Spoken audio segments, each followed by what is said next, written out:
जंगल में एक दरख्त पर चिड़िया अपना गाना गा रही है और तोता दरख्त की टहनी पर बैठा है। चिड़िया खुशी से चहचहा रही है। वाह, क्या खूबसूरत आवाज है तुम्हारी। तुम तो बहुत प्यारी आवाज में गाती हो। तुम्हारी आवाज बहुत अच्छी है। शुक्रिया तोता भाई, आप भी तो कुछ बोलें, आप खामोश हैं। मैं तो इंसानों की तरह बात कर सकता हूँ। देखो, हेलो, गुड मॉर्निंग, कैसे हैं आप?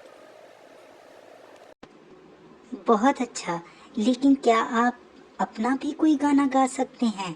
सुनाएं। मैं सिर्फ दूसरों की बोलियां दोहरा सकता हूँ, अपना गाना नहीं गा सकता। जो कोई कुछ बोलता है तो वो मैं दोहरा देता हूँ। कोई बात नहीं, मुझे गाना आता है। मैं आपको गाना सिखा देती हूँ, आप सीख जाएंगे मुझसे सुनकर। फिर चिड़िया तोते को गाना सिखाने की कोशिश करती है। तोता भी गाना गाने की कोशिश करता है मगर नहीं गा पाता।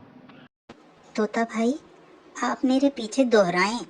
सारे कामा। सारी रोम। नहीं, ये बहुत मुश्किल है। ये मैं नहीं गा सकता। ये मेरे बस की बात नहीं है। ठहरें तोता भाई, मैं आपको सिखा दूंगी। आप आहिस्ता आहिस्ता मेरे पीछे गाएं। काफी देर गुजर जाती है और तोता मुसलसल मुश्किल से कोशिश करता रहता है और काफी देर के बाद तोता सीख जाता है। सारे गा मा पा। वाह, मैं तो सीख गया हूँ। ये तो बहुत आसान है। फिर दोनों मिलकर गाना गाते हैं और खुशी से नाचते हैं और दोस्ती की एक मिसाल कायम कर देते हैं। तोता भाई, अब हम दोनों एक साथ गा सकते हैं। आप भी ये गाना सीख गए हैं।